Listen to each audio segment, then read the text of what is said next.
Bom dia, alunos do 8º ano. Vamos hoje iniciar nossa aula a partir do capítulo 6 de Geografia, falando um pouco sobre a diversidade natural da América, que não é pouca, viu? Não é pouca. A América é um continente muito extenso no sentido do norte-sul e, devido a isso, vai apresentar uma grande diversidade natural, tanto climática, vegetação, hidrografia e relevo, principalmente com relação à vegetação e ao clima, porque o clima, como vocês sabem, é considerado, a vegetação, como vocês sabem, é considerado o espelho do clima. E aí, consequentemente, nós vamos ter essa grande variedade climática e vegetacional dessa região do continente americano. A América, gente, ela é muito extensa e divide-se politicamente em 3 Américas, que é a América do Norte, a América Central e a América do Sul. A América do Norte, composta por Canadá, Estados Unidos e México. A América Central, aí eu vou ter Guatemala, El Salvador, Costa Rica, Panamá, Nicarágua, Cuba, Jamaica, Haiti, República Dominicana, Porto Rico, entre outras ilhas que compõem o arquipélago, não é, da América Central, porque é uma área composta por uma grande quantidade de ilhas. E além da América do Sul, que aí vamos ter Guiana Francesa, Suriname, Guiana, Venezuela, Colômbia, Equador, Peru, Chile, Bolívia, Paraguai, Uruguai, Argentina e Brasil. Mas essa América ela tem outras divisões. Eu tenho a chamada América Anglo-Saxônica, né, que é composta apenas por Estados Unidos e Canadá. Essa América Anglo-Saxônica foram colonizados pelos povos ingleses, né, e aí já deixa de ser uma América Latina.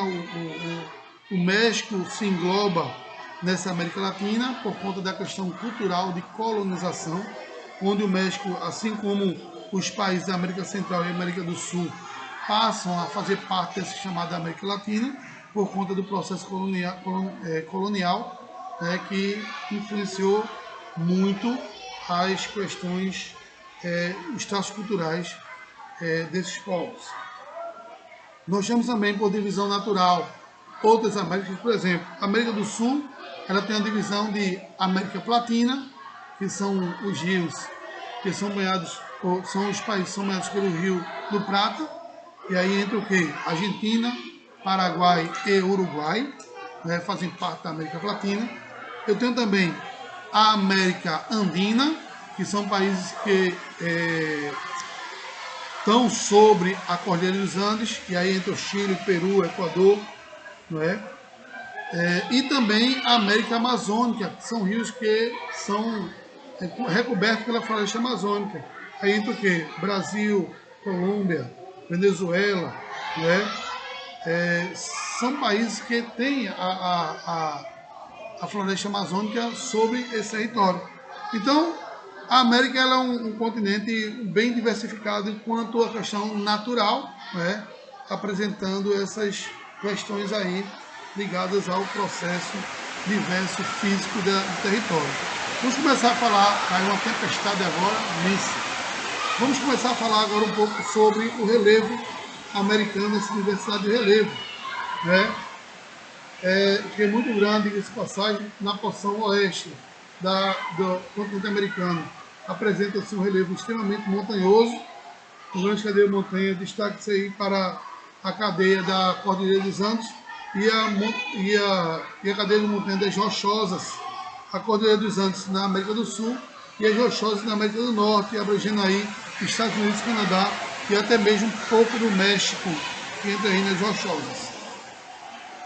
Em virtude de sua dimensão territorial, o continente americano apresenta uma elevada diversidade de formas de relevo, né? Então, na porção oeste eu tenho esse relevo bem elevado, porém, na porção leste, o relevo é um tanto quanto rebaixado.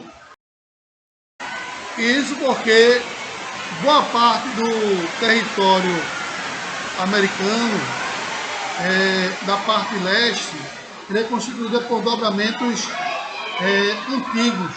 E aí existe uma atuação basicamente das forças exógenas modeladores de relevo que acabam, de certa forma, promovendo o rebaixamento dessa estrutura de relevo, né? Diferentemente da porção oeste, que aí é constituída por dobramentos modernos, né? A porção leste, dobramentos antigos, a porção oeste, por dobramentos modernos. E aí há uma estrutura que ainda está em forte atividade sísmica, né? E aí, consequentemente, vai apresentar as cadeias de montanhas superiores a 1000 metros de altitude, né? E aí, ó, o relevo da porção oriental oeste, essa região é constituída pela diversidade de relevos de altitudes diversas que misturam extensos planaltos, conjuntos de montanhas formados por muito antigas e uma vasta área de planície ao longo do litoral. Então, na porção leste, eu tenho aí planaltos e planícies predominantes na região da América. Os planaltos destacam-se em uma região de planaltos cristalinos de origem antiga, com altitudes modestas, resultantes do intenso trabalho de erosão. Um dos principais exemplos do planalto é o Laurentiano, de uma grande extensão territorial, que, por sua localização, também recebe a denominação de planalto canadense. Suas maiores altitudes estão na Península do Labrador. Nesse planalto, pela existência de diversos rios, planalto potencial hidráulico e intensamente utilizado na produção de energia, né? Então, os rios dessa região do Planalto Laurentiano, no Canadá, são utilizados para a produção de energia. Na América do Sul, destacam-se uma vastidão de planalto das Guianas e o planalto brasileiro, né? Então, os planaltos brasileiros, nós temos aí o planalto da Borborema, planalto central, entre outros. Os conjuntos montanhosos, dentre os grandes conjuntos de montanhas existentes nessa porção, os maiores são os Montes Apalaches, conjunto alinhado nas montanhas antigas, bastante desgastadas pela erosão e, por isso, de baixa altitude. Apresentam-se recobertos por rochas sedimentares, onde existem grandes jazidas de carvão mineral. Seu ponto mais alto chega a 2.037 metros de altitude, localizados no Monte Mitchell, nos Estados Unidos, cuja a ampliação para o sudoeste forma planaltos já em direção ao noroeste. As altitudes dos grandes lagos formam-se o planalto das penínsulas. E as baixas altitudes estão localizadas nos litorais, né, quando eu tenho as planícies, né? Porção de relevo com altitudes mais baixas dessa região está no extremo leste dos conjuntos montanhosos e de planaltos. Exemplo típico das grandes planícies que abrange o leste dos Apalaches e amplia-se em direção ao Oceano Atlântico ao longo das planícies litorâneas brasileiras. Exceção às áreas povoadas, mais povoadas na realidade, devido às questões naturais que são favoráveis e atraem um grande contingente populacional para essa região e, consequentemente, é melhor para se desenvolver. E aí, por isso, é mais povoada, né? Mas quais foram construídas grandes cidades, como Nova York, Washington, Boston, Filadélfia, Estados Unidos, Recife, Salvador, Rio de Janeiro, no Brasil e entre outros. Então, as áreas de planície são áreas mais propícias a esse processo de desenvolvimento, a esse processo de crescimento econômico, né? Porque é uma área onde se favorece muito esse fator pelo qual você pode se instalar. Relevo na porção ocidental oeste. Nessa região predominam grandes cadeias de montanhas recém-formadas por dobramentos, além dos planaltos de altitudes elevadas com menor presença de planície. Cadeias de montanhas de dobramentos recentes. São as elevações jovens de formação geológica recente, originada pela colisão de placas tectônicas, como eu falei para vocês. Na América do Norte, grande destaque é o gigantesco conjunto montanhoso denominado de Montanhas Rochosas, que se estende do norte dos Estados Unidos ao sul do México, né? Cujo o ponto mais alto é o Monte Mitchell, com 6.187 metros de altitude nos Estados Unidos.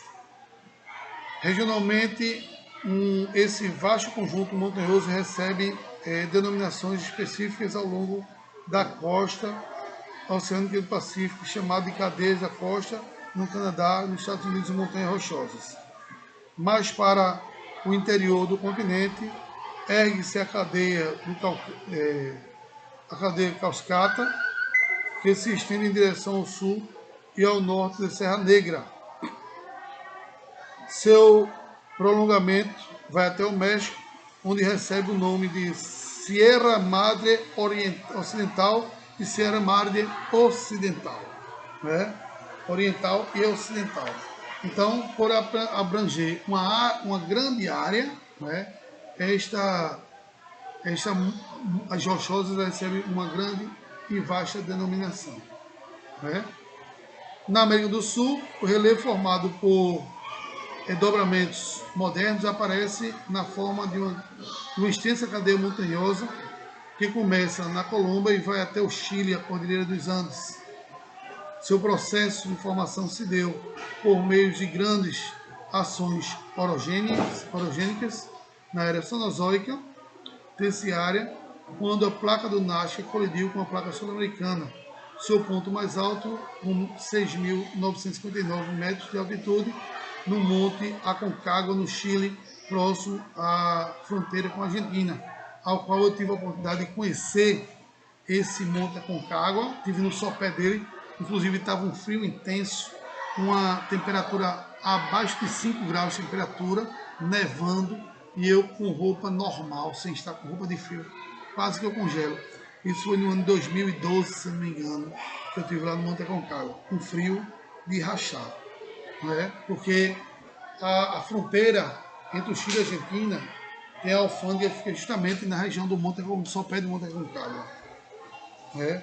Por ser um relevo formado de formação jovem, está sujeito à instabilidade geológica, assim como a existência de terremotos e vulcões em atividades, gerando medo e insegurança e também servindo como atração turística e de produção de energia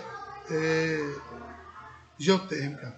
Inclusive, quando eu estive no Chile, eu passei lá por uns 8 tremores de terra que eu senti, porque lá dá cerca de 3 tremores por dia, por o Chile estar localizado entre duas placas tectônicas, numa fala geológica, dá em torno de 1.000 terremotos por ano, 1.000 tremores de terra por ano.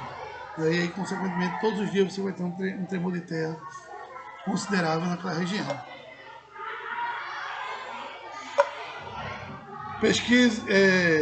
Pequenas planícies elevados a palácios. Nessa porção, o relevo americano, as planícies se encontram entre os grandes cadeias de montanhas do Oceano Pacífico. Houve nessas planícies o desenvolvimento da grandiosa cidade, principalmente da América do Norte, onde aglomerados urbanos evoluíram entre a cadeia da costa do Pacífico, como Vancouver, no Canadá, San Diego, nos Estados Unidos. Então acabou sendo a área de formação de cidades, mas que a qualquer momento pode ocorrer algum terremoto e ocasionar problemas na vida das pessoas. Na América do Sul, as planícies são bastante estreitas e, por vezes, desaparecem em virtude do alongamento dos Andes, que chegam até o Oceano Pacífico. Na maioria das planícies apresentam climas áridos, principalmente no litoral do Peru e do Chile, como consequência da passagem da corrente marítima fria de Humboldt, que leva à umidade dessa região, que não permite a penetração das massas de ar úmida no litoral, com decorrência dos fenômenos naturais bastante escasso, provocando essas regiões. Então, as correntes marítimas acabam influenciando diretamente na questão climática da região também, da América, né, como um todo. Então, não só da América, como do mundo inteiro. Um relevo bastante singular. Aparece onde a Cordilheira dos Andes apresenta dois alinhamentos afastados, os Andes orientais e os Andes ocidentais. São os vales dos planaltos bolivianos bolivianos e peruanos, vastas áreas planas com altitudes em torno de 4.000 metros, que outrora assistiram o nascimento do povo Inca e atualmente apresenta algumas áreas intensamente povoadas. Planaltos elevados. As áreas de altitudes mais baixas, que as grandes cadeias de montanhas na América do Norte, destacam-se os planaltos da Colômbia e do Colorado. Neste último se localiza o Grand Canyon, formado pela ação erosiva do Rio Colorado e da Grande Bacia, na qual se encontra a depressão do Vale do Monte e o grande e longo Lago Salgado. Todos apresentam altitudes que variam entre 1.600 e 3.000 metros de altitude. A barreira orográfica, que impede a metração de nuvens na região de Serra Nevada, impede a metração dos ventos úmidos também, vindo do litoral, e aí promove uma aridez muito intensa na região do Colorado, no Arizona. Esse fato determinante associa-se à queda das densidades demográficas na região, porque ninguém quer viver num lugar assim, um lugar extremamente seco, sem umidade, e aí, consequentemente, existe essa repulsão populacional. As fatores naturais acabam, de certa forma, promovendo isso, com que as pessoas saiam das suas localidades de origem em busca de melhores condições de vida. No México, destacam-se os planaltos elevados entre Serra del Madre Ocidental e Oriental, cujos principais compartimentos do planalto da Tijuana ao norte e o planalto do Anhanguk no sul. Essa região destaca-se o povoamento, foram nelas que se desenvolveu a civilização astecas. Relevo da porção central da América. Nessa porção, o relevo americano surge vastas áreas de planícies. Elas são formadas por decomposição de sedimentos transportados pelos diversos rios que, em épocas geológicas antigas, atravessaram a região, bem como pelo trabalho do desgaste e decomposição de sedimentos das geleiras antigas. Na América do Norte, essa área, que recebe o nome de Planície Central, ocupa uma vasta extensão do norte do Canadá até o Golfo do México, destacam-se nessa região. A planície canadense, que se encontra na Baía de Hudson, do rio Hudson, na realidade, que inclusive gravou-se até um filme por conta de um avião que um piloto conseguiu fazer uma manobra ousada e salvou a vida de todo mundo que estava naquele avião, pousando ele nas águas do rio Hudson, unindo-se ao sul com a planície dos Grandes Lagos. A planície de São Lourenço, drenada pelo rio de mesmo nome, e a planície do Mississippi, que se alarga ao sul, onde as chapadas de planície do Golfo. A região dos Grandes Lagos destaca-se a maior junção de água doce do planeta, com mais de 216 quilômetros quadrados entre o Canadá e os Estados Unidos. São eles o Rio Superior, o Michigan, o Rio Hudson, o Erie e o Ontário. O encontro desses rios constitui a maior junção de água doce do planeta. Então, essas áreas de planície, em virtude de uma grande deposição de sedimentos, têm elevadas fertilidades que são largamente utilizadas para o desenvolvimento agrícola, como nos Estados Unidos quanto no Canadá, onde aí tem uma grande produção de grãos, soja, trigo, milho, principalmente o milho, naquela região norte-americana.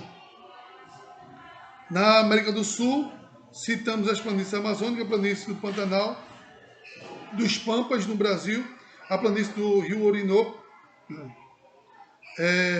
entre a Colômbia e a Venezuela, a planície do Chaco, no Paraguai, a planície Platina, entre Argentina, Uruguai e Brasil. São as áreas com baixa densidade demográfica e algumas são utilizadas para a prática de pecuária extensiva. É importante destacar que a especialização desse relevo americano interfere soberanamente na distribuição da populacional, fazendo com que as áreas menos elevadas apresentem uma densidade populacional maior do que nas áreas de grandes cadeias montanhosas, como é o caso no mapa a seguir, porque ninguém quer viver numa área acidentada que impede a concentração populacional, né? E aí mostra no mapa as áreas onde eu tenho maior concentração populacional e as áreas com menos concentração populacional. Falar um pouco sobre as águas americanas, né, os rios que são distribuídos no continente americano. A rede hidrográfica que não é pouco, é muito grande, a rede hidrográfica com destaque principalmente para o Brasil, né? Em virtude das características ambientais, sobretudo clima variado e distribuição de relevo, o continente americano possui uma vasta rede hidrográfica. A maioria dos rios foi intensamente utilizadas ao longo da construção do espaço geográfico no continente, dividindo a rede hidrográfica da América em 4 vertentes: a vertente do Ártico, a vertente do Pacífico, a vertente do Golfo do México e a vertente do Atlântico. Essa classificação é feita levando-se em consideração a área elevada que se constitui em dispersores de água onde nascem diversos rios. A vertente do Ártico, tipicamente canadense, essa vertente tem como representante principal o rio Mackenzie, com 4.100 km de extensão. Ele possui uma grande importância econômica, pois é inteiramente utilizado como via de transporte para todas as madeiras extraídas das florestas boreais, que, diga-se de passagem, é a maior floresta do mundo, homogênea. Os rios que fazem parte dessa vertente, em virtude do clima muito frio, permanecem congelados durante grande parte do ano, fato que limita a navegação aos meses de primavera e verão. Vertente do Pacífico, na América do Norte, destaca-se o Rio Colorado. Ele apresenta 2.800 km de extensão, desde sua nascente nas montanhas rochosas dos Estados Unidos até a sua foz no Golfo da Califórnia, no México, responsável pela modelagem do Grand Canyon. É pouco utilizado para navegação em virtude da irregularidade do seu leito. No entanto, é aproveitado intensamente para irrigação e geração de hidroeletricidade. Já na América do Sul, devido à elevada inclinação do relevo e à inexistência das grandes planícies, os rios possuem pequena extensão. O principal exemplo são os rios San Juan, na Colômbia, Guays-Babahoyo, no Equador, Biobío, no Chile e Majesco, no Peru. A vertente do Golfo do México. Essa vertente é constituída por uma diversidade de rios, os rios Missouri, Orion, Illinois, Arkansas, Vermelhos e o Conce, que possui mais suas nascentes nas montanhas rochosas a oeste ou nos Montes Apalaches. Destacam-se, descem dessas áreas elevadas, drenando grandes planícies centrais dos Estados Unidos para formar o maior rio da América do Norte, o rio Mississippi, que deságua no Golfo do México. O rio Mississippi foi muito importante para a ocupação territorial da região central dos Estados Unidos, principalmente por ser um rio de planície e serve como uma circulação de transporte do produto agrícola entre o interior e aos portos localizados no Golfo do México, na cidade de Nova Orleans, na Louisiana. E a vertente do Atlântico, né? Nessa região os rios têm extensões relativamente grandes são bastante aproveitadas para a geração de energia, transporte e irrigação. Na América do Norte, o principal representante é o rio São Lourenço, limitando sua fronteira com o Canadá e os Estados Unidos. Essa foi sua importância por construir uma via de penetração e circulação desde os países para o interior dos Grandes Lagos. Via de transportes pessoais, minérios e produtos, agropecuários e industriais. São Lourenço tornou-se rota de integração e desenvolvimento econômico dos principais, foi o principal motor para o surgimento das diversas cidades importantes, entre elas Quebec, Toronto, Montreal e Ottawa no Canadá, Detroit, Buffalo, Milwaukee e Chicago nos Estados Unidos. Para que esse desenvolvimento fosse possível, o governo dos dois países investiu pesadamente nas obras de infraestrutura para a criação de uma vasta hidrovia lacustre fluvial marinha. Na América do Sul, grande parte dos rios é utilizado para a geração de eletricidade. Desse grupo podemos destacar o Rio São Francisco e o Paraná. Outros, por serem de planície, pela dificuldade de acesso, pela forte inclinação, ainda são pouco aproveitados. Dentre eles, o Parnaíba e o Amazônia, Paraguai, Uruguai, no Brasil. O Orinoco, na Venezuela, o Salado Colorado, na Argentina. Tais esses são usados para pesca, irrigação e navegação, né? E esses são os fatores hidrográficos que nós temos na América do Sul e na América do Norte, na América como um todo. Viram aí que eu não citei nenhum rio na área da porção da América Central. Por quê? Porque a América Central, gente, ele não tem destaque para a formação hidrográfica, porque é uma região constituída basicamente por ilhas, né? É uma região insular. E aí existem rios naquela região? Existem sim. Mas de não importância, não de grande importância econômica nem de geração de energia para aquela região, né? Esses rios, basicamente, eles servem mais para a água potável, né? Para o consumo humano, e aí, consequentemente, não se destaca nenhum rio na região da América Central, já que aquela área ali é composta basicamente por ilhas, uma região insular, né? Insular, quando eu falo insular, porque são compostos por ilhas. Então, gente, vou ficando por aqui, que Deus abençoe a todos, que tenham uma excelente semana, e graças a Deus voltamos às nossas aulas, né? E que esse ano passe rápido e a gente fique livre logo dessa pandemia. Graças a Deus está passando tudo aí, todos nós estamos nos salvando, né? Tivemos algumas perdas irreparáveis, mas faz parte da vida. Um abraço a todos, que Deus abençoe e até a próxima.